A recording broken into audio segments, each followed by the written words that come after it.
বাঙালির অন্যতম অর্জন রক্ত দিয়ে কেনা বাংলা ভাষা আজ তা পালিত হচ্ছে আন্তর্জাতিক মাতৃভাষা দিবস হিসেবে। কানাডার টরন্টোয় তুষারের মধ্যেই শত শত মানুষ জড়ো হন শহীদদের শ্রদ্ধা জানাতে। নগরের ড্যানফোর্থ এলাকায় ডেন্টোনিয়া পার্কে শহীদ মিনারে স্থানীয় সময়ে ঠিক রাত 12টা 1 মিনিটে শুরু হয় আনুষ্ঠানিকতা। টরন্টোর কনসাল জেনারেল প্রথমে ফুল দিয়ে শ্রদ্ধা জানান শহীদ বেদিতে, পরে স্থানীয় রাজনৈতিক দলের প্রতিনিধিরা শ্রদ্ধা জানান শহীদদের প্রতি। অনেক প্রাউড ফিল করি যে আমাদের বাংলাদেশি কমিউনিটি একটা লিডারশিপ রোল প্লে করে আমরা মাতৃভাষাকে মাদার ল্যাঙ্গুয়েজ ডেকে আমরা এভাবে সেলিব্রেট করতে পারতেছি।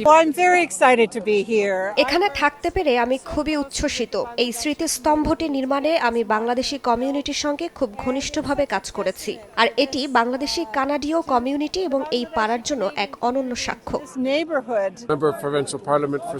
এখানে উপস্থিত থাকতে পারা আমার জন্য সত্যি অনেক সম্মানের। বহু বছর আগে বাংলা ভাষা রক্ষায় তরুণরা যে ত্যাগ স্বীকার করেছিলেন তা স্মরণ করতে পারা অত্যন্ত গর্বের।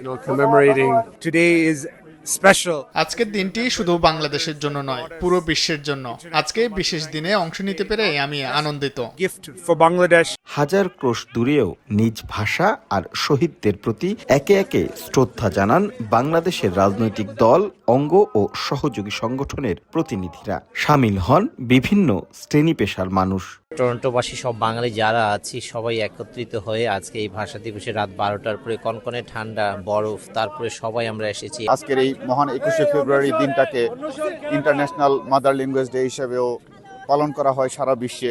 আমরা বাংলাদেশকে এই 1000 মাইল দূরে এই বিদেশে আমরা বাংলাদেশকে রিপ্রেজেন্ট করতে পারতেছি এবং বাংলাদেশকে তুলে ধরতে পারতেছি। আমরা তীব্র শীত উপেক্ষা করে আমার ভাইয়ের রক্তে রাঙানো 21শে ফেব্রুয়ারি তাদের কণ্ঠে নতুন বাংলাদেশের অগ্রযাত্রার প্রত্যাশা সবার। 1952 সালের 21শে ফেব্রুয়ারি বরকত, সালাম, রফিক, জব্বার সহ অনেকেই ভাষার মর্যাদা রক্ষার জন্য, ভাষাকে প্রতিষ্ঠিত করার জন্য তারা জীবন উৎসর্গ করেছেন, শহীদ হয়েছেন।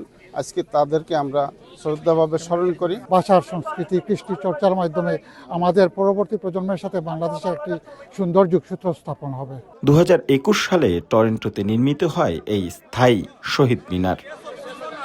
বুকের তাজা রক্ত দিয়ে সেদিন বাঙালি যে ভাষাকে কিনেছিল, সেই চেতনা আজ ছড়িয়ে গেছে দেশ থেকে দেশান্তরে।